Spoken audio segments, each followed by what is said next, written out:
देखो बेटा same question ये है फ्रैक्शन वाला। ए fraction is such that the numerator is multiplied by 3। मतलब पहले तो हम क्या कर लेंगे, फ्रैक्शन को उसी तरह से मान लेंगे। अब मैं इक्वेशन बना के दिखा देता हूँ। फ्रैक्शन को क्या मान लिया हमने, x बाय वाई। और ये क्या कहता है, फ्रैक्शन इस तरह से है कि if the numerator is multiplied by 3, जैसे ये कहता है ना वैसे करते जाओ। न्यूमिनेटर को 3 से मल्टीप्लाई कर दो, मतलब x को 3 से मल्टीप्लाई कर दो, कर दिया। And denominator is reduced by 3, मतलब डिनोमिनेटर में से 3 क्या करते हैं, कम कर दें। तो डिनोमिनेटर में से 3 को सब्ट्रैक्ट कर दो, तो फ्रैक्शन कितनी बन जाती है, 18/11। तो यहाँ से क्रॉस मल्टीप्लाई करके एक इक्वेशन निकाल लेते हैं। 11 से करेंगे 3 की, तो 11 3 जा, ऐसे लिख देता हूँ मैं। और 18 की करेंगे किससे, y-3 से, तो सोल्व कर लो। अच्छा ये ना थोड़ा काट भी सकते हैं इसको छोटा करने के लिए। देखो ये मल्टीप्लाई में तो है 3 और ये 6 कैंसिल हो जाएगा, छोटा हो जाएगा क्वेश्चन। तो 11x इक्वल टू क्या आ गया अपना, 6y-18। या आप कह लो 11x minus 6y equal to -18। तो ये फर्स्ट इक्वेशन आ गई। अब सेकंड इक्वेशन के लिए देखो क्या करेंगे। और क्या कहता है, but if the numerator is increased by 8, numerator को 8 बढ़ा दे, मतलब 8 ऐड कर दो। और डिनोमिनेटर को डबल कर दे, मतलब डिनोमिनेटर को 2 से मल्टीप्लाई कर दो। तो फ्रैक्शन कितनी बन जाती है, 2/5। ये लो क्रॉस मल्टीप्लाई कर देते हैं हम फिर से। 5 की करेंगे x प्लस 8 से, तो 5x प्लस 40। और ये कितना आ जाएगा 4y। और 5x minus 4y equal to क्या आ जाएगा, -40। ये सेकंड इक्वेशन आ गई। अब मैं आपको सोल्व नहीं करके दिखा रहा, बस x और y की वैल्यू यहाँ से सोल्व करके निकाल लो। और फिर लास्ट में फ्रैक्शन क्या मानते हैं हम, x/y, वो आप लिख देना, ठीक है। मैं इक्वेशन बना के छोड़ दूंगा। उसके बाद ऐसे ही ये क्वेश्चन देख लो। The denominator of a fraction is 4 more than twice the numerator. तो पहले तो हम क्या करेंगे, फ्रैक्शन को अज्यूम करेंगे हर बार, वो ऐसे ही फ्रैक्शन को मान लो 2 वेरिएबल के अंदर x/y। अब क्वेश्चन के अकॉर्डिंग देखो क्या कर रखा है, the denominator of a fraction, मतलब जैसे कहता है ना वैसे लिख दो। डिनोमिनेटर किसके इक्वल है, 4 ज्यादा है किससे, ट्वाइस द न्यूमिनेटर, मतलब न्यूमिनेटर के ट्वाइस से, मतलब 2 इंटू न्यूमिनेटर से भी 4 ज्यादा है, मतलब इसमें भी और क्या करेंगे, 4 ऐड करेंगे, ठीक है। डिनोमिनेटर जो है वो न्यूमिनेटर के ट्वाइस से 4 ज्यादा है, तो डिनोमिनेटर क्या होता है y, न्यूमिनेटर क्या होता है x प्लस 4। तो या आप कह लो कि इस 2x को इधर लाके माइनस कर दो, तो y minus 2x is equal to क्या हो जाएगा 4। या x की टर्म पहले लिख दो, माइनस के 2x और plus y is equal to 4, एक ही बात है। ये आ गई फर्स्ट इक्वेशन। अब बच्चों करो सेकंड इक्वेशन। सेकंड इक्वेशन फिर से क्या कहता है, when both numerator and denominator are decreased by 6। तो दोनों के दोनों 6 से माइनस कर, 6 से कम कर दो, है ना, दोनों में से 6 माइनस कर दो। देन द डिनोमिनेटर बिकम्स, अब देखो ये क्या कहता है, इन दोनों को हमने सब्ट्रैक्ट कर दिया, तो फ्रैक्शन नहीं, अब की बार क्या कहता है, अगर देखो हम दोनों को 6 से सब्ट्रैक्ट कर दे, तो डिनोमिनेटर 12 टाइम्स बन जाता है किसका, न्यूमिनेटर का। मतलब कि नया जो डिनोमिनेटर है, न्यू डिनोमिनेटर जो बनेगा वो 12 टाइम्स हो जाएगा किसका, न्यूमिनेटर का। और न्यू का मतलब यहाँ पे मैं क्या कह रहा हूँ, अगर दोनों को हम 6 से कम कर दें, मतलब डिनोमिनेटर नया क्या बन जाएगा, y-6, और न्यूमिनेटर क्या बन जाएगा, x-6। तो अगर दोनों में से हम 6 कम कर दें, तो जो नया डिनोमिनेटर आएगा वो नए न्यूमिनेटर का 12 टाइम्स बन जाएगा। तो ये कहा गया है अपने से, इसको मल्टीप्लाई कर दो। अब इसको इधर ले आओ, y-12x इक्वल टू क्या हो जाएगा, -72 प्लस में 6। तो ये -12x लिख दो प्लस y लिख दो इक्वल टू क्या आ गया, माइनस के 66। दो इक्वेशन आ गई, दोनों को क्या कर लो, दोनों को सब्ट्रैक्ट कर लो, लेकिन प्लस y है ना, तो लिखो -2x प्लस वाई 4 है, और माइनस के 12x प्लस वाई ये है माइनस के 66। दोनों को सब्ट्रैक्ट कर रहा हूँ मैं, तो ये कैंसिल। 12 में से 2 गया 10, और 64 प्लस 4, 66 प्लस 4 70। तो x की वैल्यू आ गई 7। x की वैल्यू 7 कहाँ पुट कर दो, फर्स्ट इक्वेशन में पुट कर दो। फर्स्ट इक्वेशन क्या थी, -2x plus y is equal to 4, -2 into 7 plus y equal to 4। तो y कितना आ गया, 4 प्लस 14 यानी कि 18। तो लास्ट में लिख दो फ्रैक्शन। फ्रैक्शन क्या मानते हैं हम, x/y। x की वैल्यू कितनी 7, y की वैल्यू कितनी 18। और ये इस क्वेश्चन का आंसर है, आसान क्वेश्चन है। उसके बाद ये अपने क्वेश्चन एक्सरसाइज के क्वेश्चन है उसी तरह से।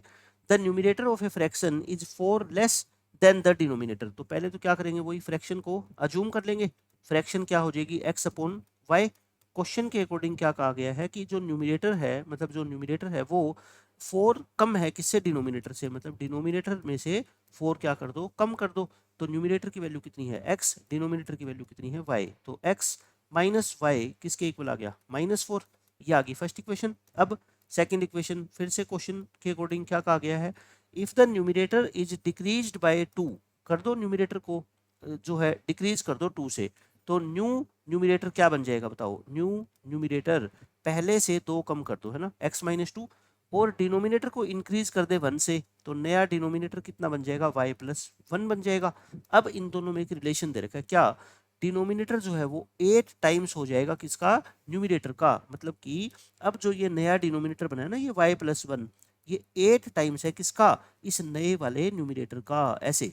तो y+1 is equal to 8x-16, एक तरफ कर लो इसको, एक तरफ करोगे तो क्या हो जाएगा, ये y 8x इधर आके माइनस हो जाएगा, और -16 -1, तो -8x plus y equal to क्या आ गया, -17, ये आ गई सेकंड इक्वेशन। अब पहली और दूसरी इक्वेशन को क्या कर लो, सोल्व, और देखो सोल्व करना बिल्कुल आसान है, ऐड कर दो, क्योंकि ऐड करने से -y और +y कट जाएगा, 1 और 2 को ऐड करोगे तो ये कट जाएगा, ये कितना आएगा x, और ये कितना आएगा -8x, ऐड करेंगे तो, और ये -4, ये -17, तो -7x इक्वल टू -21, माइनस से माइनस कट गया, x कितना आ गया 3, x की वैल्यू 3 जो है वो सेकंड इक्वेशन में पुट कर दो, put in equation number 2, equation number 2 क्या है, -8x plus y equal to -17, x को बच्चों 3 पुट करोगे तो y कितना हो जाएगा, -17, ये -24 इधर आके प्लस हो जाएगा, तो y कितना हो जाएगा 7, तो अपनी फ्रैक्शन क्या आएगी, फिर फ्रैक्शन आएगी x/y, यानी कि 3/7 इस क्वेश्चन का आंसर आ जाएगा। उसके बाद ऐसी क्वेश्चन ये है कि एक फ्रैक्शन की वैल्यू 9/11 हो जाती है कब, if 2 is added to both, ये एनसीईआरटी वाली एक्सरसाइज में मैंने सेम क्वेश्चन करवा दिया, ये क्वेश्चन बिल्कुल आसान है। उसके बाद ये क्वेश्चन देख लो ऐसा ही, ये the sum of the numerator and denominator of a fraction is 4 more than twice the numerator, तो देखो फ्रैक्शन को आप क्या मान लो, एक बार मैं इक्वेशन बना के दिखा देता हूँ, फ्रैक्शन को क्या मान लो, x/y, क्वेश्चन के अकॉर्डिंग क्या कहा गया है, ध्यान से पढ़ो, the sum of numerator and denominator, मतलब कि न्यूमिनेटर प्लस डिनोमिनेटर सम हो गया, वो क्या है 4 ज्यादा है, क्या है बच्चों 4 ज्यादा है किससे, ट्वाइस द न्यूमिनेटर, मतलब ये किसके इक्वल है, न्यूमिनेटर का डबल कर दे और उसमें 4 ऐड कर दे, तो ये न्यूमिनेटर प्लस डिनोमिनेटर बनेगा, है ना, numerator x denominator y, numerator x plus 4, इसको इधर ले आओ बस, 2x को इधर लेके माइनस कर दो, तो x में से 2x गया -x plus y equal to 4, ये आ गई फर्स्ट इक्वेशन। अब एक इक्वेशन और बना लो, क्या कहता है अब, then if the numerator and denominator are increased by 3, तो क्वेश्चन के अकॉर्डिंग अगर दोनों को हम 3 से इंक्रीज कर दें तो उनका रेशियो कितना हो जाता है, 2:3, ये लोग कर दिया 2:3, क्रॉस मल्टीप्लाई कर दे, 3 से करो इसकी 3x प्लस में 9, और इसकी 2 से करो 2y प्लस में 6, एक तरफ कर लो 3x minus 2y equal to 6 minus 9 यानी कि -3, दो इक्वेशन बन गई। अब तो आई थिंक इन दोनों इक्वेशन को बहुत आसानी से आप सोल्व कर ही सकते हो, पहली को और दूसरी को, बस क्या कर देना, फर्स्ट इक्वेशन को 3 से मल्टीप्लाई कर देना, क्योंकि ये -3x हो जाएगा, ये +3x है, तो ये दोनों ऐड करने से आपस में कट जाएंगे, ठीक है, तो फ्रैक्शन निकाल लेना आप आसानी से। उसके बाद ऐसे ही ये क्वेश्चन है, if the numerator of a fraction is multiplied by 2, numerator को 2 से मल्टीप्लाई कर दे, तो पहले तो क्या करेंगे, फ्रैक्शन को अज्यूम कर लेंगे ना, फ्रैक्शन को अज्यूम कर लेना x/y, क्वेश्चन के अकॉर्डिंग क्या कहता है, न्यूमिनेटर को डबल कर दे और डिनोमिनेटर को 5 कम कर दें, तो फ्रैक्शन इतनी हो जाती है, तो कर दो न्यूमिनेटर को 2 से मल्टीप्लाई और डिनोमिनेटर को रिड्यूस कर दो 5 से, तो फ्रैक्शन कितनी हो जाती है 6/5, क्रॉस मल्टीप्लाई करोगे 10x इक्वल टू ये कितना बन जाएगा अपना 6 इंटू वाई माइनस 5। अच्छा इक्वेशन को थोड़ा छोटा करना है ना, तो देखो ये 6 2 पे कट जाएगा ये, है ना, तो 5x इज इक्वल टू क्या कर दो 3 इंटू वाई माइनस 5 यानी कि 3y माइनस 15, ना काटोगे तब भी कोई फर्क नहीं पड़ेगा, बट कैलकुलेशन थोड़ी सी आसान हो जाएगी काटने से, क्योंकि नंबर छोटे हो जाएंगे, है ना। फिर से क्वेश्चन के अकॉर्डिंग क्या कंडीशन है, if the denominator is doubled, denominator को कर दो डबल यानी कि y का कर दो 2y, और न्यूमिनेटर को इंक्रीज कर दो 8 से, यानी कि न्यूमिनेटर में 8 ऐड कर दो, तो फ्रैक्शन कितनी बन जाती है 2/5, है ना, क्रॉस मल्टीप्लाई कर दो, 5 से करोगे तो ये 5x प्लस 40 और 2y को 2 से करोगे तो 4y, तो 5x minus 4y equal to क्या आ जाएगा -40, ये आ गई सेकंड इक्वेशन। अब फर्स्ट और सेकंड को क्या कर देंगे सब्ट्रैक्ट, क्यों, क्योंकि दोनों में देखो 5x है, तो सब्ट्रैक्ट जैसे ही करोगे ये 5x से 5x कैंसिल हो जाएगा, इजीली आपके क्वेश्चन का आंसर आ जाएगा, ठीक है, हो जाएगा ये क्वेश्चन भी। अब ये एज प्रॉब्लम के ऊपर बेस्ड क्वेश्चन आ गए, ये क्वेश्चन आसान होते हैं कंपैरेटिवली बाकी से। If twice the son's age in years is added to the father's age, मतलब कि सन की जितनी भी एज है उसका डबल करके हम उसको फादर की एज में ऐड कर दें तो उन दोनों एजेस का सम कितना हो जाता है 70। तो मैं मान लेता हूँ लास्ट में क्या पूछा जाएगा, फादर और सन दोनों की एज पूछी जाएगी, है ना। तो हम मान लेते हैं एक बार, लेट कर लो फादर की एज को, फादर्स की एज को क्या मान लो एक्स, किसी को एक्स मान लो, है ना। और उसके सन की एज को बच्चों क्या मान लो वाई, मान लिया एक्स और वाई। अब क्वेश्चन के अकॉर्डिंग ध्यान से पढ़ना है, क्या कहता है, ट्वाइस द सन्स एज, मतलब सन की एज का ट्वाइस, मतलब ट्वाइस सन की एज कितनी वाई, उसको ऐड कर दें किसमें, फादर की एज में, यानी कि फादर की एज है एक्स, इन दोनों को अगर ऐड कर दें तो आंसर कितना आता है 70। एक इक्वेशन बोलो आगे। सेकंड इक्वेशन, सेकंड इक्वेशन में फिर से क्या कहा, according to question if twice the father's age, यानी कि फादर की एज का ट्वाइस यानी कि 2x, ये ऐड कर दे सन की एज में, मतलब इसमें सन की एज और मिला दो तो सम कितना हो जाता है 95। बोलो समझ आ गई दो इक्वेशन। बस इन दोनों इक्वेशन को सोल्व करके एक्स और वाई की क्या निकाल लेंगे, वैल्यू निकाल लेंगे। निकाल लोगे अब तो एक्स और वाई की वैल्यू निकालोगे, एक फादर की एज आ जाएगी, एक सन की, फादर की एक्स वाली, सन की क्या आ जाएगी वाई वाली वैल्यू आ जाएगी। उसके बाद ये देखो क्या कहता है, I am 3 times as old as my son, मतलब एक तो मैं हूं और एक मेरा बेटा है मान लो, और मेरी एज आज की डेट में मेरे सन की एज का 3 टाइम्स है, ठीक है। 5 ईयर्स लेटर, 5 साल बाद मेरी एज जो है वो 2.5 टाइम्स हो जाएगी। 2.5 का मतलब 2.5 यानी कि 5/2 टाइम्स हो जाएगी मेरे सन की एज का। तो बताओ आज की डेट में मैं कितने साल का हूं और मेरा सन कितने साल का है। तो प्रेजेंट एज की बात करते हैं, ठीक है। Let son my present age, my present age वो कितनी मान लो एक्स ईयर्स, और माई सन्स प्रेजेंट एज, मेरे बेटे की जो आज की एज है वो कितनी है वाई ईयर्स है, ठीक है। अकॉर्डिंग टू क्वेश्चन, अब क्या कहा गया क्वेश्चन में देख लो, मैं मेरी एज 3 टाइम्स है, तो यानी कि मेरी एज कितनी एक्स, वो मेरे बेटे की एज का कितना है 3 टाइम्स है, तो बस x is equal to 3y लिख लो। फर्स्ट इक्वेशन आ गई। सेकेंड इक्वेशन फिर कहता है 5 ईयर्स लेटर, तो एक बात बताओ 5 साल के बाद दोनों 5-5 साल बड़े हो जाएंगे, फादर भी 5 साल बड़ा हो जाएगा और सन भी 5 साल बड़ा हो जाएगा। बड़ा तो कौन रहेगा, फादर ही रहेगा। कितना बड़ा है 2.5 टाइम्स, मतलब कि 5/2 टाइम्स है, तो सन छोटा है, छोटे को 5/2 से क्या कर दो मल्टीप्लाई, और ये दोनों इक्वल होगी। अब क्रॉस मल्टीप्लाई कर दे, इस 2 को इधर मल्टीप्लाई कर दो, इस 2 को बच्चों इधर मल्टीप्लाई कर दो और 5 उधर ही रहेगा। तो बस अब मल्टीप्लाई कर लो इसकी, 2x + 10 इक्वल टू 5y + 25, एक तरफ कर लो 2x - 5y इक्वल टू 25 में से 10 गए 15, ये आ गया। अच्छा अब आप क्या करो ना, इसको इलिमिनेशन मेथड से सोल्व करने की जरूरत नहीं है। x की वैल्यू को क्या पुट कर दो 3y, यहाँ पे x को 3y पुट कर दो, तो देखना क्या होगा 2 × x, x का मतलब 3y - 5y, 2 3 जा 6, 6 में से 5y गया y, y कितना आ गया 15। देखो डायरेक्ट वैल्यू आ गई ना y की, y कितना आ गया 15। तो फर्स्ट इक्वेशन में पुट करेंगे तो x किसके इक्वल है 3 × y, मतलब कि y का 3 गुना है, तो x कितना है 45।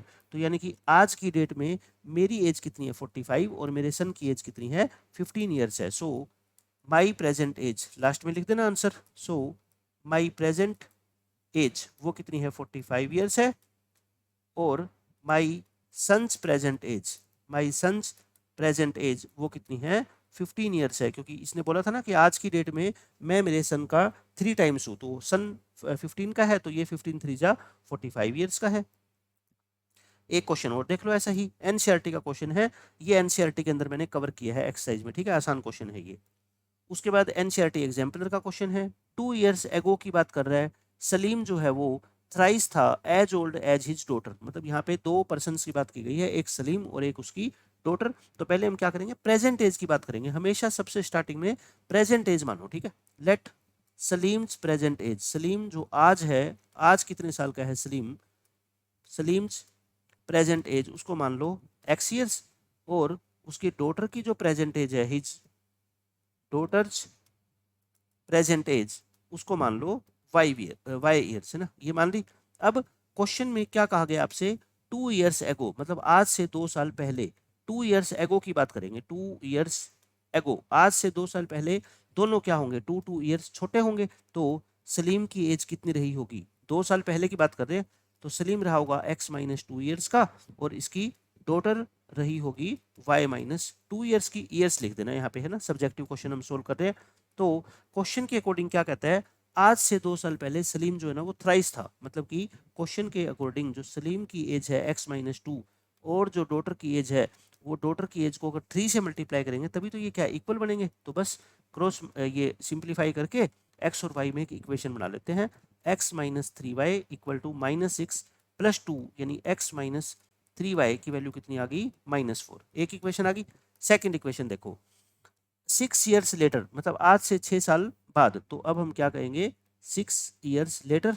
तो प्रेजेंट एज अगर x और y थी तो 6 ईयर लेटर बताओ सलीम की एज कितनी हो जाएगी x+6 और उसकी डॉटर की एज कितनी हो जाएगी y+6। अब क्या कहता है सलीम जो है ना वो 4 गुना 4 ईयर्स ओल्डर, 4 ईयर्स ओल्डर मतलब 4 साल बड़ा है, मतलब +4 किससे, ट्वाइस हर एज, मतलब कि जो सलीम की एज है ना बेटा, सलीम की एज वो उसकी बेटी की एज का ट्वाइस, मतलब उसकी बेटी की एज को 2 से मल्टीप्लाई कर दो और उससे भी 4 साल बड़ा है। 4 ईयर ओल्डर का मतलब 4 से मल्टीप्लाई नहीं करना, 4 ईयर बड़ा है मतलब +4 करने से इक्वल होगा, है ना। बस अब एक इक्वेशन यहाँ से बना लेते हैं हम। ये कितना आएगा 2y प्लस 12 प्लस 4 एक तरफ कर लो, x-2y 12 प्लस 4 16, 16 में से 6 गया 10, तो इक्वेशन आ गई x-2y equal to 10। Second equation आ गई, बहुत आसानी से दोनों इक्वेशन सोल्व हो जाएगी। डायरेक्ट दोनों इक्वेशन को क्या कर देना, सब्ट्रैक्ट कर देना। सब्ट्रैक्ट करते ही x से x कट जाएगा, y की वैल्यू आ जाएगी कितनी 14, y 14 आएगा तो x कितना आ जाएगा 38, x कितना आएगा 38, तो मैं लिख देता हूँ x आएगा 38 और y कितना आ जाएगा 14। ये सोल्व करके दोनों का आंसर आ जाएगा, ठीक है। उसके बाद ऐसा ही क्वेश्चन एक और देख लो, 3 years ago, 3 ईयर पहले की बात कर रहा है, Rashmi was thrice as old as Najma. दो गर्ल्स है रश्मि और नजमा, लेट कर लो इनकी प्रेजेंट एज मान लो, है ना। लेट रश्मिज प्रेजेंट एज वो कितनी मान लो x ईयर्स, रश्मि आज x ईयर्स की है और नजमा आज कितने ईयर्स की है y ईयर्स की है, ठीक है। तो according to question 3 years ago, अब मैं लिख के नहीं दिखा रहा, 3 ईयर्स एगो रश्मि जो है वो थ्राइस थी नजमा की एज की, तो रश्मि की एज कितनी रही होगी 3 साल पहले, x-3, नजमा की y-3, नजमा छोटी थी और रश्मि 3 गुना थी, मतलब नजमा की एज को 3 से मल्टीप्लाई कर देंगे तो इक्वल हो जाएगी ये।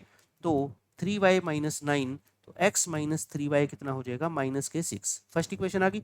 अब सेकंड इक्वेशन, सेकंड इक्वेशन में 10 ईयर्स लेटर रश्मि जो है वो ट्वाइस हो जाएगी, ठीक है। तो 10 ईयर्स लेटर बताओ रश्मि हो जाएगी x+10 की, नजमा हो जाएगी y+10 की और रश्मि डबल हो जाएगी, तो नजमा की एज को 2 से मल्टीप्लाई कर देंगे तो ये कितना हो जाएगा 2y प्लस में 20, तो x-2y कितना आ जाएगा 10।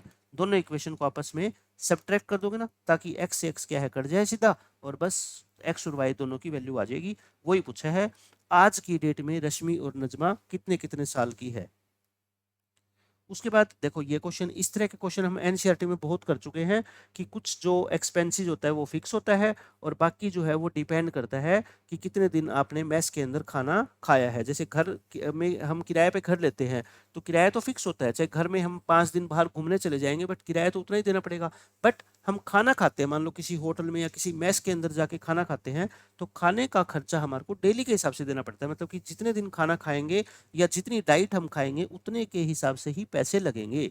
तो क्या बोलता है, the total expenditure per month of a house hold, मतलब कि एक घर है उसका पर मंथ का जो खर्चा है ना वो 2 तरीके का खर्चा होता है। एक तो फिक्स्ड रेंट है घर का, ठीक है, and mess charges depending upon the number of people sharing the house, मतलब कि कितने लोग मेस के अंदर खाना खाते हैं इस चीज पे खर्चा डिपेंड करता है। मेस का किराया तो उतना ही लगेगा, लेकिन मेस के अंदर अगर मान लो 2 दिन लोग खाना खाएंगे, 2 लोग खाना खाएंगे तो खर्चा कम लगेगा, 4 लोग खाना खाएंगे तो खर्चा ज्यादा लगेगा। बट घर जो किराए पे लिया है उसमें चाहे 2 लोग रहो चाहे 4 लोग रहो किराया उतना ही लगेगा, ठीक है। अब क्या बोलता है देखो, टोटल मंथली एक्सपेंडिचर 3900 रुपये है अगर 2 लोग खाना खाते हैं, ठीक है, और 7500 है अगर 5 लोग खाना खाते हैं। तो इस टोटल एक्सपेंडिचर में देखो 2 चीजें इंक्लूड है, क्या क्या बताओ। एक तो फिक्स्ड रेंट है, तो फिक्स्ड रेंट को आप क्या मान लो x रुपीज मान लो कि घर का किराया है x रुपीज, और जो मेस का खर्चा है ना बच्चों, मेस का खर्चा वो आप ऐसा मान लो कि अगर एक पर्सन खाना खाता है तो y रुपीज है, ठीक है। मेस चार्जेस हम क्या लिखेंगे, मेस चार्जेस फॉर 1 पर्सन, अगर एक पर्सन खाना खाता है तो मेस वाला हमारे से कितने रुपए लेता है, वाई रुपए लेता है। अब क्वेश्चन के अकॉर्डिंग बताओ, इसके कहता है 3900 रुपये खर्चा बैठता है अगर 2 लोग खाना खाते हैं, मतलब कि उस इस 3900 में क्या क्या इंक्लूड रहा होगा, एक तो रेंट है ना, और एक 2 लोग खाना खाएंगे, एक लोग का वाई लगता है तो 2 का कितना लगेगा 2y, और ये मिलके कितना हो जाएगा 3900, एक हो गया। उसी तरह से 5 लोग अगर खाना खाते हैं तो इतना, तो 5 लोगों में x तो फिक्स रहेगा, 2y की जगह क्या आ जाएगा 5y, और ये कितना हो जाएगा 7500। दो इक्वेशन आ गई, दोनों को आपस में क्या कर देता हूँ मैं, सब्ट्रैक्ट कर दूं। 2 में से 5 गया -3, और ये कितना हो जाएगा अपना माइनस के 3600, माइनस से माइनस कट गया, y कितना आ जाएगा 1200, y आ गया। y आ गया तो बच्चों इसको पुट कर दो किसमें, इक्वेशन नंबर 1 में। तो x प्लस में 2 इंटू वाई इक्वल टू कितना है ये 3900, तो x कितना आ गया 1500 आ गया। तो यानी कि एक जो फिक्स रेंट है घर का वो तो कितना है 1500 रुपये, और एक आदमी अगर मेस में खाना खाता है तो एक महीने का खर्चा उसका कितना आता है 1200 रुपये। Find the rent of the house, rent को हमने क्या माना था x, तो यानी कि 1500 रुपये आ गया। और मेस चार्जेज पर हेड मतलब पर पर्सन पर मंथ, एक मंथ अगर पूरे महीने एक आदमी खाना खाएगा तो मेस का चार्जेज हमने y माना था, और y की वैल्यू कितनी आई 1200, यानी कि आप एक आदमी अगर मेस में खाना खाता है पूरे महीने तक तो उसको 1200 रुपये देने पड़ेंगे, और घर का किराया कितना है 1500 रुपये, तो ये दोनों अपने क्या आ जाएंगे, आंसर आ जाएंगे। उसके बाद देखो इस तरह से एक ये क्वेश्चन है, इसमें क्या बोला गया है, आप ध्यान से पढ़ो। एक आदमी है वो अपनी जॉब स्टार्ट करता है एक सर्टेन मंथली सैलरी से, मतलब उसकी कुछ फिक्स सैलरी होती है पर मंथ जो उसको मिलती है, और एक फिक्स्ड इंक्रीमेंट होता है एवरी ईयर, मतलब इंक्रीमेंट का मतलब सैलरी बढ़ती है उसकी, हर साल उसकी सैलरी कुछ ना कुछ बढ़ती है, फिक्स्ड है, मतलब 4000 बढ़ेगी हर साल या 2000 बढ़ेगी, ऐसे फिक्स है, ठीक है। इसकी सैलरी 1500 रुपये हो जाती है 4 साल के बाद, और 1800 रुपये हो जाती है 10 साल के बाद, है ना। तो बताओ उसकी स्टार्टिंग सैलरी कितनी थी, और एनुअल इंक्रीमेंट जो हर साल उसका इंक्रीमेंट लगता था सैलरी में वो कितना था। तो हम लेट कर लेते हैं स्टार्टिंग सैलरी कि जब उसने काम करना स्टार्ट किया था तो उसकी सैलरी कितनी थी x रुपीज़ थी, ठीक है। और एनुअल इंक्रीमेंट जो हर साल उसकी सैलरी बढ़ती है, इंक्रीमेंट लगता है सैलरी के अंदर, वो कितने रुपए का लगता है 5 रुपीज़ का लगता है। बताओ मेरे को क्वेश्चन के अकॉर्डिंग, ये कहता है जब उसको काम करते करते 4 साल हो जाते हैं तो उसकी सैलरी कितनी हो जाती है 1500 रुपये। तो 4 साल के बाद एक तो उसको जो फिक्स सैलरी पे काम करना स्टार्ट किया था वो तो मिल ही रही है, प्लस हर साल अगर बच्चों उसकी सैलरी वाई बढ़ती है तो 4 साल में कितनी बढ़ जाएगी 4y बढ़ जाएगी, है ना। ये मिला के जो सैलरी होगी उसकी कितनी होगी 1500 रुपये होगी। ऐसे ही 10 साल अगर वो काम कर लेता है तो उसकी सैलरी 1800 रुपये हो जाती है, कितनी हो जाती है 1800। इसका मतलब उसमें x तो है ही, अब हर साल y बढ़ती है तो 10 साल में 10y बढ़ जाएगी, तो ये कितनी हो जाएगी 1800 रुपये हो जाएगी। अब बस हमें इन दोनों इक्वेशन को कर देना है सब्ट्रैक्ट, 4 में से 10 गया -6, ये आ गया माइनस के 300, तो y कितना आ गया 50। y को बच्चों फर्स्ट इक्वेशन में पुट करोगे तो x कितना आ जाएगा 1300 आ जाएगा, ये कितना आ जाएगा 1300। तो उसकी स्टार्टिंग सैलरी कितनी थी बताओ 1300, और हर साल कितने कितने रुपए बढ़ते हैं 50-50 रुपए बढ़ते हैं, मतलब कि एक पुराने ज़माने की बात कर रहे हैं जहाँ पे 1500 रुपये सैलरी या 1300 रुपये सैलरी होती थी, और हर साल सिर्फ कितने रुपए बढ़ते हैं 50 रुपये, है ना। बहुत आज से 50-60 साल पहले की ये बात है। उसके बाद ये देख लो, ये क्वेश्चन एनसीईआरटी का है, एनसीईआरटी वाले लेक्चर में मैंने कवर किया है, इनकम और एक्सपेंडिचर वाला, है ना। बहुत इंपॉर्टेंट क्वेश्चन है, अच्छे से करना है आपको वहां से। उसके बाद देखो ये एक बस साइक्लिक क्वाड्रिलेटरल की प्रॉपर्टी होती है, साइक्लिक क्वाड्रिलेटरल का आप डायग्राम बना लो, और साइक्लिक क्वाड्रिलेटरल की एक ही प्रॉपर्टी होती है ज्योमेट्री में, क्या, इसके ऑपोजिट एंगल का जो सम होता है वो कितना होता है 180। साइक्लिक क्वाड्रिलेटरल की क्या प्रॉपर्टी होती है, sum of opposite angles, sum of opposite angles is equal to 180 degree, मतलब कि एंगल ए और एंगल सी को मैं ऐड करूंगा तो इनका सम कितना आएगा 180, यानी कि एंगल ए और एंगल सी का जो सम होगा वो 180 होगा, और इसी तरह से एंगल बी और एंगल डी का जो सम होगा वो कितना होगा 180। बस वैल्यू पुट कर दो, ए की वैल्यू कितनी है देखो 2x - 1, और सी की वैल्यू कितनी है देख लो 2y + 15, इन दोनों को अगर ऐड कर दोगे तो कितना आएगा 180। सोल्व करो, 2x + 2y, और 180 में से ये -1 उधर आके प्लस हो जाएगा और ये माइनस हो जाएगा, तो 181 में से 15 घटाओगे तो 166। चाहे तो 2 को मैं लेके काट भी दो यहाँ से, है ना, क्योंकि वो 166 2 से डिवाइड हो रहा है, तो इसलिए मेरा मन कर रहा है कि मैं इसको कट कर देता हूँ, ये 83 आ जाएगा। तो फर्स्ट इक्वेशन आ गई x + y = 83।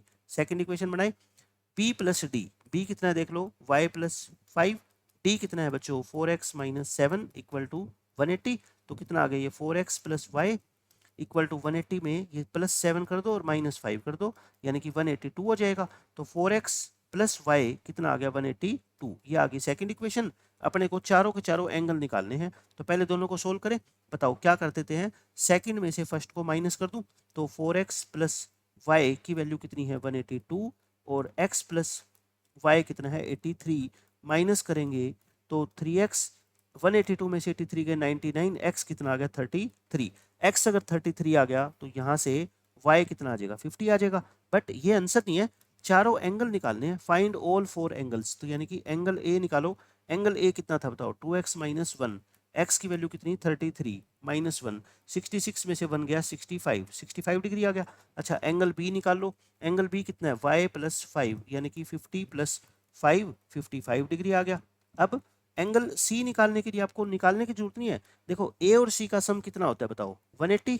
तो 180 में से अगर मैं एंगल ए को माइनस कर दूं तो मेरा एंगल सी नहीं आ जाएगा डायरेक्ट, बताओ ऐसे, ठीक है। और एंगल डी निकालना है तो बी और डी का सम कितना होता है 180। अगर 180 में से मैं एंगल बी को माइनस कर दूं तो मेरा एंगल डी आ जाएगा कितना 125। तो ये चारों के चारों एंगल अपने निकल गए। उसके बाद आ जाओ, ये वही कार वाला क्वेश्चन है, एनसीईआरटी का क्वेश्चन है। इस तरह से हमने किया है कि एक कार का जो किराया होता है वो दो चीज़ों से मिलके बना होता है। एक तो फिक्स्ड चार्ज है, मतलब आप गाड़ी में बैठते ही इतना खर्चा तो आपका लगे ही लगेगा, चाहे आपको 1 किलोमीटर जाना हो चाहे 50 किलोमीटर जाना हो। फिर एक है आपका वेरिएबल चार्ज, मतलब जितने किलोमीटर आप जाओगे उसके हिसाब से खर्चा लगेगा, ठीक है। वो हमें नहीं पता कितना है। अगर हम 12 किलोमीटर की जर्नी ट्रेवल करते हैं तो हमारे को 89 रुपीज़ पे करने पड़ते हैं, और अगर 20 किलोमीटर की जर्नी ट्रेवल करते हैं तो हमें 145 रुपये पे करने पड़ते हैं। तो बताओ कि पर्सन को 30 किलोमीटर जाने के लिए कितना पैसा पे करना पड़ेगा। तो इसमें दो तरह के चार्जेज है, एक तो कौन सा है बेटे फिक्स्ड चार्ज है, और एक कौन सा है हमारा चार्जेज पर किलोमीटर है ना। ये एनसीईआरटी में सेम क्वेश्चन है ऐसा ऐसा। लेट कर लो जो फिक्स्ड चार्ज है, जो हमें चाहे 1 किलोमीटर जाए चाहे 100 किलोमीटर, वो एक जैसा ही देना पड़ेगा, वो तो कितना है x रुपीज़ का है। और फिर दूसरा चार्ज क्या होता है चार्जेज पर किलोमीटर पर, मतलब 1 किलोमीटर के हिसाब से हमें कितने पैसे देने पड़ते हैं, मान लो y रुपीज़ देने पड़ते हैं। अब आप मेरे को बताओ कि अगर आप 12 किलोमीटर जाओगे तो x रुपीज़ तो आपके फिक्स है, वो तो लगे ही लगेंगे। 1 किलोमीटर के y लगते थे तो 12 किलोमीटर के कितने लगेंगे 12y, और ये मिलके कितने हो जाएंगे 89 हो जाएंगे, है ना। ऐसे ही दूसरा x तो लगे ही लगेगा, अगर 20 किलोमीटर जाओगे तो मतलब 20y हो जाएंगे, और ये मिलके कितने हो जाएंगे 145। ये दो इक्वेशन आ गई, दोनों इक्वेशन को सब्ट्रैक्ट करके x और y की वैल्यू निकाल लो, -8 और ये कितना आएगा -56। तो y कितना आ गया 7, इसको y को 7 पुट कर दो इक्वेशन नंबर 1 में, तो x plus 12 into 7 equal to 89। तो x कितना आएगा 5 आ गया, ठीक है। x आ गया 5, y आ गया 7। अब आप मेरे को बता दो आंसर क्या है अपना, चार्जेज कितने किलोमीटर के निकालने हैं, चार्जेज फॉर 30 किलोमीटर। तो 30 किलोमीटर में क्या होगा x तो होगा ही होगा, और 1 किलोमीटर के y लगते हैं तो 30 किलोमीटर के 30y। तो x की वैल्यू कितनी 5 प्लस 30 इंटू 7 यानी कि 5 प्लस 210, तो 215 रुपीज़ अपने को गाड़ी वाले को देने पड़ेंगे। ये अपने क्वेश्चन का आंसर है, ठीक है। इजी क्वेश्चन था ये भी। उसके बाद इस क्वेश्चन पे आ जाओ, इस क्वेश्चन में क्या कहता है, वो वही है, एक शॉपकीपर है, वो बुक्स देता है रेंट पे, है ना, मतलब पढ़ने के लिए उसकी दुकान पे कोई आए और पढ़ने के लिए बुक ले जाओ, वो कुछ उसका चार्जेस लेगा। तो वो कहता है एक तो वो फिक्स्ड चार्जेस लेती है फॉर द फर्स्ट 2 डेज, मतलब कि अगर अगर आप 2 दिन बुक्स को रखोगे ना, चाहे 1 दिन रखो चाहे 2 दिन रखो, उसका खर्चा तो लगेगा फिक्स। लेकिन आप 2 दिन से ज़्यादा अगर बुक को अपने पास रखोगे, जैसे लाइब्रेरी के चार्जेज होते हैं कई बार, है ना, तो एडिशनल चार्ज लगेगा हर दिन का देर आफ्टर, मतलब 2 दिन के बाद अगर आप बुक्स लौटाओगे तो जितने दिन आपने लेट किया हर दिन के हिसाब से आपका एक फिक्स खर्चा लगेगा, ठीक है। कहता है लतिका ने 22 रुपीज़ पे किए अगर उसने बुक रखी कितने दिन के लिए 6 डेज के लिए, और एक एक लड़का है आनंद, उसने 16 रुपीज़ पे किए और उसने बुक कितने दिन रखी थी 4 डेज रखी थी। तो बताओ उसका फिक्स्ड चार्जेस कितना है और फिर हर डे का चार्जेस कितना है। तो हम लेट कर लेते हैं फिक्स्ड चार्जेस, जो बुक चाहे वो 1 दिन रखे 1 घंटा रखे 2 दिन तक उसका चार्ज फिक्स रहेगा कितना x रुपीज़, और फिर उसके बाद जो 2 दिन के बाद है चार्जेस पर एक्स्ट्रा डे, एक दिन अगर वो एक्स्ट्रा रखता है बुक का अपने पास तो उसके लगेंगे वाई रुपीज। अब आप मेरे को बताओ, ध्यान से सुनना मेरी बात, ये जो ना उसने, लतिका ने 22 रुपये पे किए और कितने दिन रखी है, 6 डेज, लेकिन 6 डेज के पैसे ना जोड़ लेना, इन 6 डेज को आप दो पार्ट में डिवाइड कर दो, एक तो 2 डेज और एक 4 डेज। मैंने ऐसा क्यों किया, क्योंकि 2 दिन के तो उसके खर्चे कितने लगेंगे, एक्स ही लगेंगे, है ना, वो तो फिक्स है। 4 दिन के कितने लगेंगे, 4 वाई, क्योंकि 4 दिन उसने बुक एक्स्ट्रा रखी है तो हर दिन का वाई लगता है, तो 4 दिन का 4 वाई लगेगा, मतलब कि एक्स प्लस 4 वाई, ये जो टोटल चार्ज मिलके हुआ है ये कितना हुआ है, 22 हुआ है ना।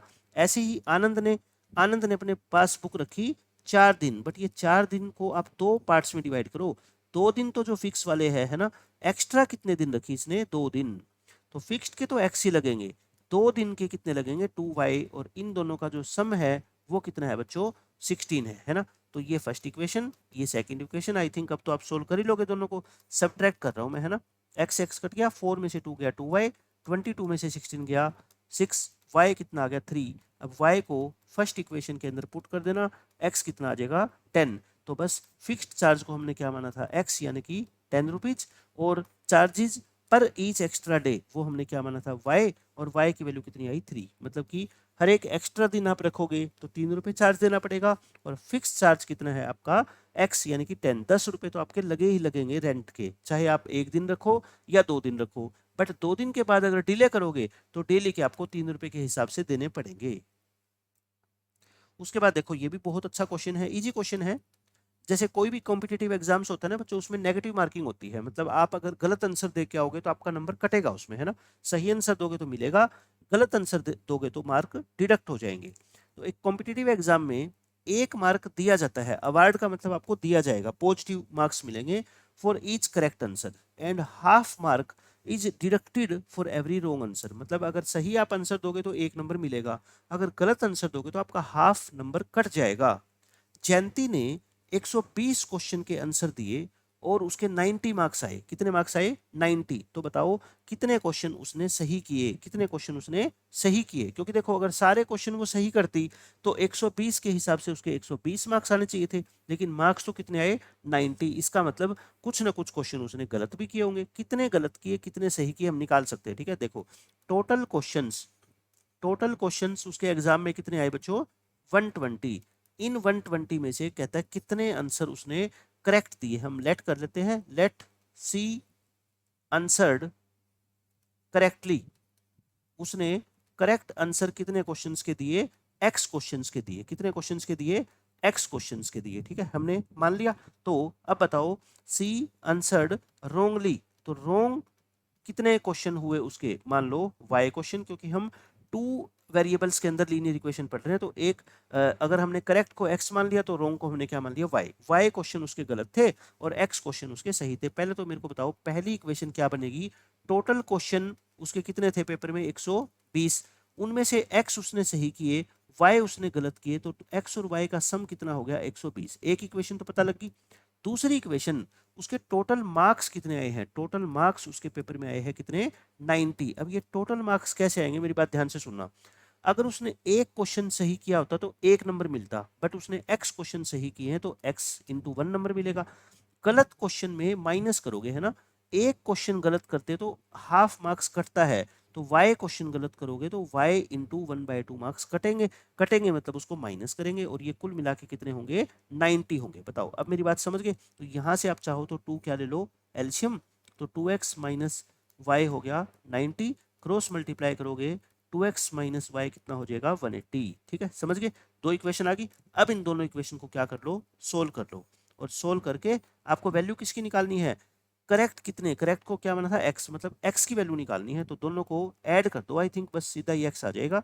ये कितना है, 2x minus y equal to 180, add करोगे तो ये 3x आ गया, और ये कितना आ गया 300, x कितना आ गया आपका 100, तो x की वैल्यू कितनी आ गई 100। सो सी आंसर्ड, सी आंसर्ड 100 क्वेश्चंस करेक्टली, 100 क्वेश्चंस का उसने सही आंसर दिया है। वेरिफिकेशन करके दिखाऊं आपको, देखो 100 तो उसने करेक्ट क्वेश्चन किए, और रॉन्ग कितने आंसर दिए होंगे फिर 20 के, रॉन्ग 20 के, तो 100 क्वेश्चन सही दिए, उसको एक के हिसाब से 100 मार्क्स मिले होंगे।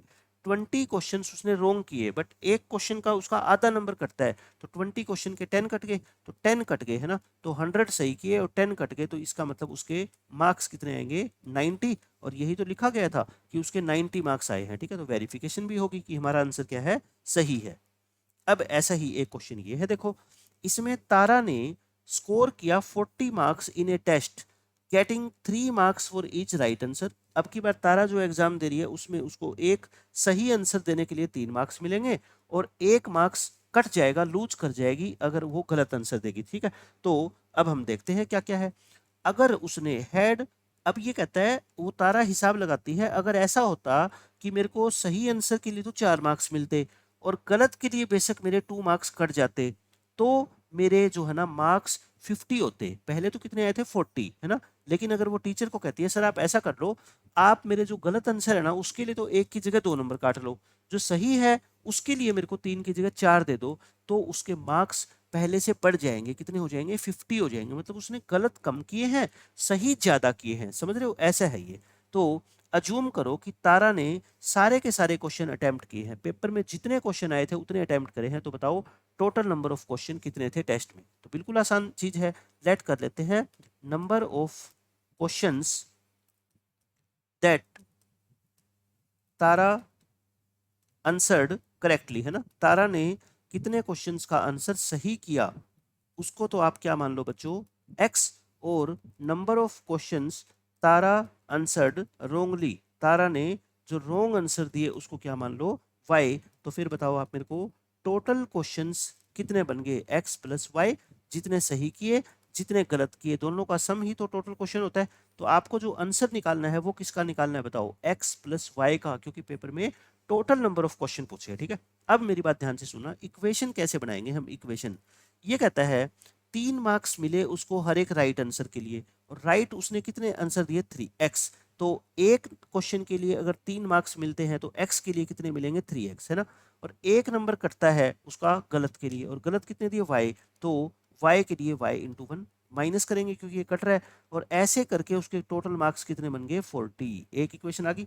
दूसरी इक्वेशन, अब वो हिसाब लगाती है, अगर मेरे को सही क्वेश्चन के लिए 4 मिलते तो मतलब 4x, और गलत के लिए 2 कटते तो माइनस में 2y, और अब इसके मार्क्स कितने हो जाते 50 हो जाते। ठीक है, आप चाहो तो इसको 2 से कॉमन लेके काट भी सकते हो, देखो ये क्योंकि तीनों टर्म 4 2 और 50 2 से कट रही है ना, तो इससे इक्वेशन छोटी हो जाएगी, तो 2x माइनस वाई 2 से डिवाइड करोगे कितना हो गया 25। बोलो दो इक्वेशन बन गई। अब दोनों इक्वेशन को हम आसानी से क्या कर सकते हैं, सोल्व कर सकते हैं, एक इसको और एक इसको, दोनों को सब्ट्रैक्ट कर दो ताकि ये y से y कट जाए, 3x माइनस वाई 40 और 2x माइनस वाई कितने हैं 25, दोनों को सब्ट्रैक्ट करोगे तो x कितना आ जाएगा 15, x को 15 पुट करोगे किसी भी इक्वेशन में पुट कर दो, किसी भी इक्वेशन में पुट कर दो, पुट इन इक्वेशन नंबर 1, 1 क्या थी 3x minus y is equal to 40, और y x को कितना पुट करोगे 15,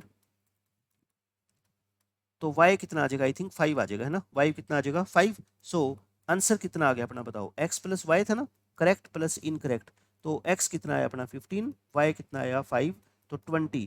20 क्वेश्चन उसके पेपर में आए थे और 20 के 20 उसने क्या किए थे, आंसर किए थे। ठीक है, समझ गए, 20 क्वेश्चन उसके पेपर में आए थे, तो उसने 20 में से कितने सही किए 15, और 15 के हिसाब से अगर एक के 3 नंबर मिलते तो 45, 5 गलत किए और एक का एक नंबर कटता है, तो 5 के 5 कट के तो देखो हो गए ना 40। और फिर वो हिसाब लगाती है कि अगर मेरे को एक के सही के बदले 4 मिलते और गलत के बदले 2 कटते, तो 60 में से 10 गए 50, तो ये 50 हो जाते हैं, मतलब कि वेरिफिकेशन होगी कि हमारे क्वेश्चन का आंसर सही है। ठीक है, तो आर डी शर्मा में से बेटा जो जो इंपॉर्टेंट क्वेश्चन थे सब्जेक्टिव क्वेश्चन वो हमने डिस्कस कर लिए हैं। उसके बाद लास्ट में अपनी को 2 एक्सरसाइज और दे रखी है, एक तो ये फिल इन द ब्लैंक्स है ना, फिल इन द ब्लैंक्स के रूप में देखो छोटी छोटी बातें हैं हम डिस्कस कर लेते हैं। The pair of equations y is equal to 0 and y is equal to -7 has dash solution. देखो आप इसका डायग्राम बनाया करो, है ना, y इज इक्वल टू 0 जो लाइन होती है वो कौन सी होती है, x एक्सिस, x एक्सिस की इक्वेशन क्या होती है y इक्वल टू 0, और y इक्वल टू -7, y -7 यहाँ होता है नीचे, तो इसकी लाइन का ग्राफ ऐसे बनेगा, है ना, y इक्वल टू -7। अब आप मेरे को ये बताओ ये दोनों लाइन कैसी है, पैरेलल है ना, ये दोनों लाइन कैसी है, पैरेलल, और जब दो लाइन बच्चों पैरेलल होती है तो उसके कोई सॉल्यूशन नहीं होते, हैज नो सॉल्यूशन। तो पहले क्वेश्चन का आंसर हो गया नो सॉल्यूशन। दूसरा क्वेश्चन देख लो, the pair of equation x equal to a and y equal to b has dash solution. देखो x की वैल्यू a है, मतलब कि सॉल्यूशन को कैसे लिखा जाता है, x y की फॉर्म में लिखा जाता है। x कितना है a और y कितना है b, तो ये कितना सॉल्यूशन हुआ, एक ही सॉल्यूशन है, तो कितना सॉल्यूशन हो जाएगा, एक सॉल्यूशन या फिर यूनिक सॉल्यूशन।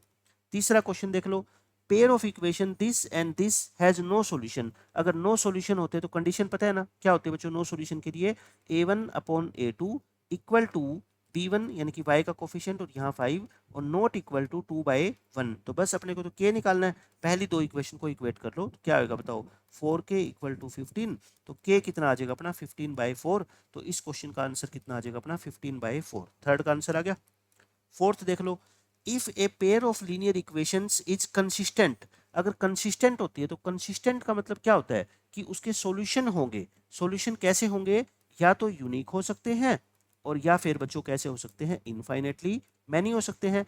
तो इनफाइनेटली मैनी यूनिक के लिए लाइन कैसी होती है, इंटरसेक्टिंग, और इनफाइनेटली मैनी के लिए लाइन कैसी होती है, कोइंसिडेंट। तो इसने क्या पूछा है, then the lines representing them are either intersecting और कोइंसिडेंट। ठीक है, तो इस क्वेश्चन का आंसर ये आ जाएगा, मतलब बिल्कुल आसानी से आपको समझ आ जाएगा पूरा चैप्टर पढ़ने के बाद। अब ये फिफ्थ क्वेश्चन देख लो, there is value of c for which the pair of equation this and this have infinitely many solution.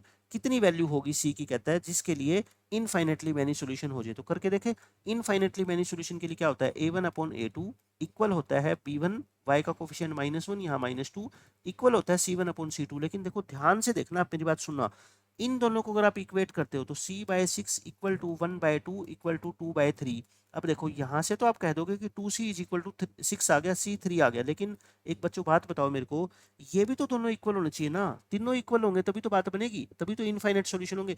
But 1/2 और 2/3 कहाँ इक्वल होता है, ये तो नहीं होता ना। इसका मतलब चाहे c को आप कुछ भी रख लो, ये दोनों वैल्यू तो इक्वल नहीं हो सकती, तो इसका मतलब इसके इनफाइनेटली मैनी सॉल्यूशन हो ही नहीं सकते। तो कितनी वैल्यू है c की, 0, मतलब c की कोई वैल्यू हो ही नहीं सकती जिसकी वजह से इनके सॉल्यूशन क्या हो जाए, इनफाइनेटली। क्यों, क्योंकि बच्चों ये लास्ट की दो टर्म तो कभी इक्वल नहीं है ना, तो इसका मतलब इनफाइनेट सॉल्यूशन हो ही नहीं सकते। सिक्स्थ क्वेश्चन, अगर pair of linear equation consistent है तो मतलब, और उसका सॉल्यूशन कैसा है, यूनिक है, ठीक है, देन द लाइंस रिप्रेजेंटिंग। तो बताओ यूनिक सॉल्यूशन में लाइन कैसी होती है, इंटरसेक्टिंग होती है। कैसी लाइन होती है, इंटरसेक्टिंग। इस क्वेश्चन का आंसर आ गया।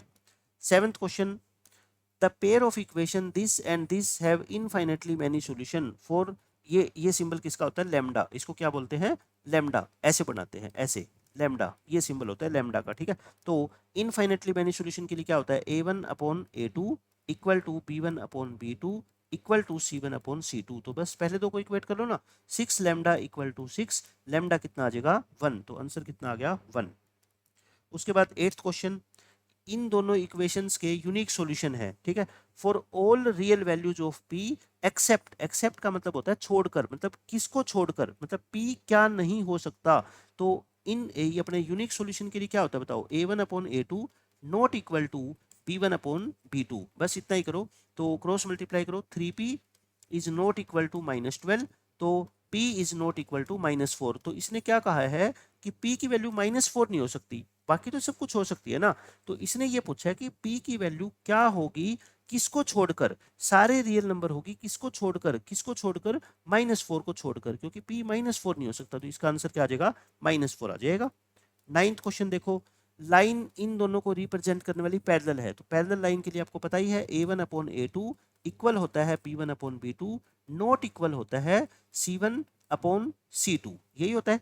तो ये दोनों तो देखो, ये भी 1/2 है और ये भी 1/2 है, इक्वल नहीं है ये 5/p के। तो इन दोनों से देखना, क्रॉस मल्टीप्लाई करोगे तो p is not equal to 10, तो p की वैल्यू 10 नहीं होनी चाहिए। Then p is equal to 10 नहीं होना चाहिए, इक्वल टू नहीं, p 10 नहीं होना चाहिए, क्योंकि पहले दो रेशो इक्वल आते हैं और तीसरा इक्वल नहीं आता है ना, तभी तो पैरेलल होती है। तो p की वैल्यू 10 नहीं होनी चाहिए, तो इसका आंसर नॉट इक्वल टू 10 आएगा। 10th क्वेश्चन देख लो, x a है y b है, इसका सॉल्यूशन है, तो इसके सॉल्यूशन तो हम निकाल लेंगे ना। तो देखो दोनों को क्या कर दो, ऐड कर दो, x प्लस वाई कितना है 4, तो ऐड करोगे तो 2x इक्वल टू 6, x आ गया 3 और y आ गया 1। तो x को क्या बोला गया है a, x की जगह क्या लिख दो, a बोल दो, और y की जगह क्या लिखा गया है b, तो y की जगह लिख दो b। तो a की वैल्यू कितनी आ गई 3 और b की वैल्यू कितनी आ गई 1। आ गया आंसर।